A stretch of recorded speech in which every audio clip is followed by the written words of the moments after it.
Biber fidelerini nasıl diktim, nasıl yetiştirdim, hangi gübreleri verdim tüm aşamalarıyla hepsi bu videoda. İyi seyirler. Merhaba arkadaşlar. Bugün tohumdan yetiştirdiğim biber fidelerini artık dikiyorum. Domates fidelerini diktim. Biber için saksılarım ve toprağım henüz hazır değildi. Bir hafta gecikmeli olarak onları da bugün dikiyorum. Saksılarımın içinde bahçe toprağı ve hazır gübreli toprak var. İçine tohumdan yetiştirdiğim fideleri ekiyorum. Burada yetiştirdiğim fideler var. Bunlar cin biberi, turşuluk, acı, sivri biberler. Bu tarafta da hem yenebilen hem de süs olarak dikilen, görseli güzel olan gül biberleri var. Bunları terastaki strafor saksılarıma dikmeyi düşünüyorum. Ama bu fideleri şimdi söküp saksılarıma birkaç tane ekeceğim. Şöyle hiç çekinmeden rahatlıkla çekiyorum.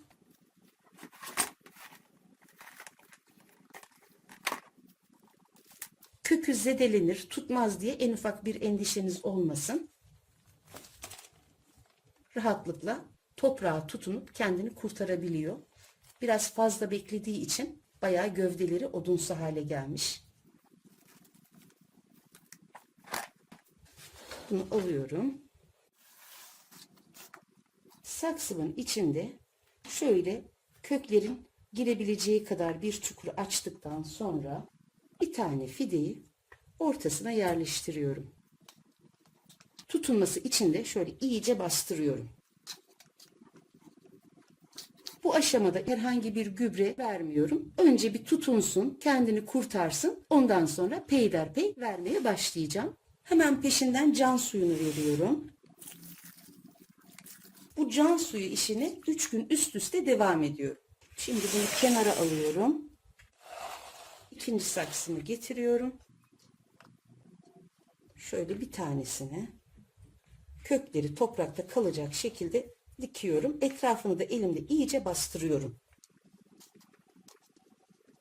Ve can suyunu veriyorum.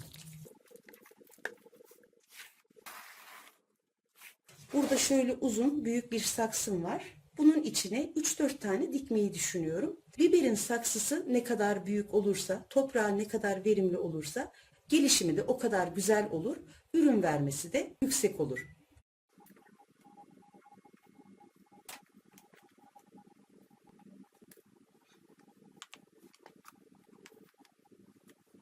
Anca 3 tane sığabildi.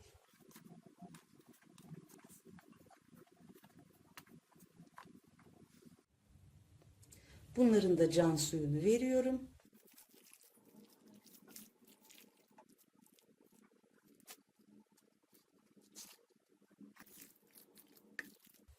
Artık büyümelerini, toprağa tutunmalarını bekliyorum. Merhaba arkadaşlar. Biberleri ekeli tam 10 gün oldu. Bugün yumurta kabuklarından hazırladığım kalsiyum gübresini vereceğim. Kalsiyum gübresini nasıl hazırladığım kanalımda mevcut. Dilerseniz bakabilirsiniz. Bu gübreyi bir kereye mahsus veriyorum. Şöyle her saksıya 1-1,5 yemek kaşığı olacak şekilde ekliyorum.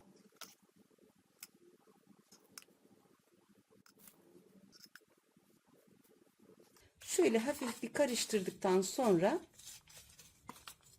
üzerini hazır gübreli toprakla kapatıyorum.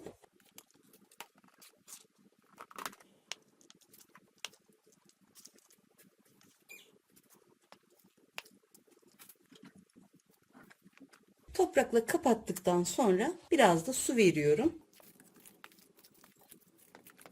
Bu şekilde büyümelerini takip ediyorum. Merhaba arkadaşlar.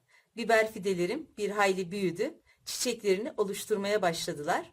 12 gün önce yumurta kabuğu gübresi vermiştim. Bugün de yanmış hayvan gübresi vereceğim. Şöyle yanıma alıyorum. Önce toprağının üzerine biraz yanmış hayvan gübresi ekliyorum. Bu yanmış hayvan gübresi hiç kokmuyor. Bu kadar yeterli. Üzerine de bahçe toprağı ve hazır gübreli topraktan hazırladığım toprağı ekleyeceğim. Böylece saksıyı da toprakla biraz doldurmuş oluyorum.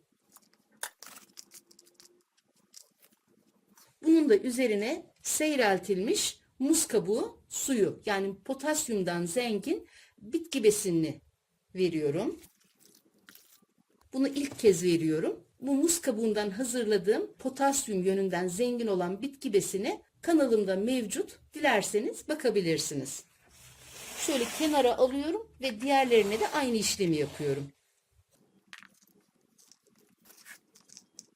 Üzerini de toprakla kapatıyorum.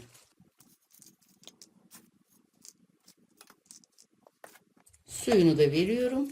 Muz kabuğundan hazırladım bitki besini. Hepsine aynı işlemi yapıyorum.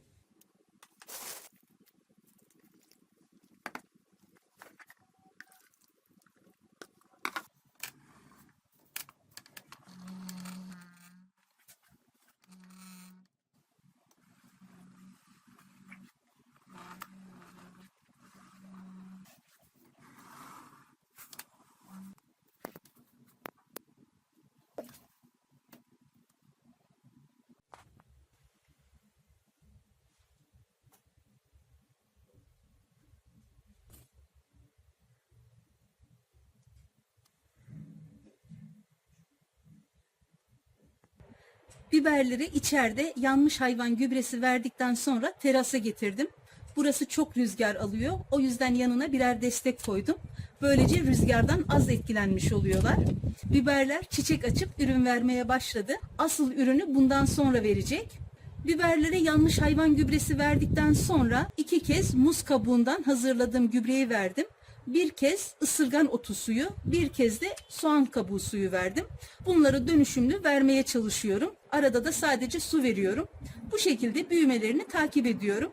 Şimdi biberleri yakından göstermek istiyorum. Şuradaki biberleri göstermek istiyorum.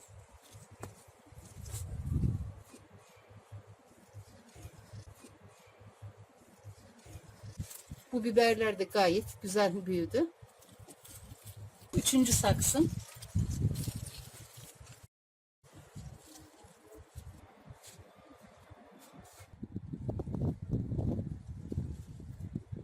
Merhaba arkadaşlar. Artık biberlerimin son hali böyle. Gayet güzel büyüdüler.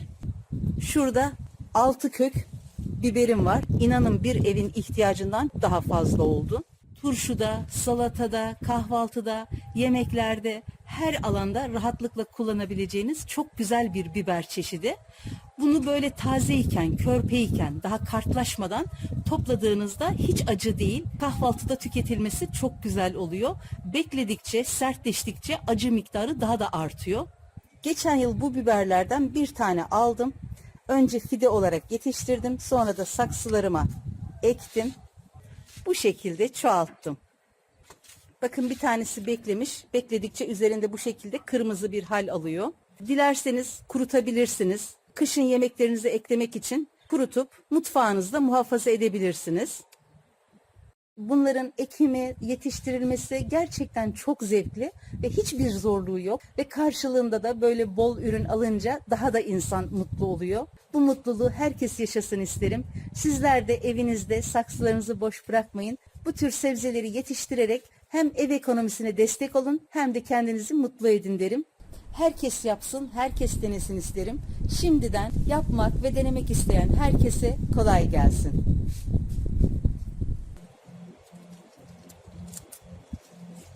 Tohumunu ekip fidesini yetiştirdiğim, sonra da fidesini büyüttüğüm biberlerimi artık topluyorum.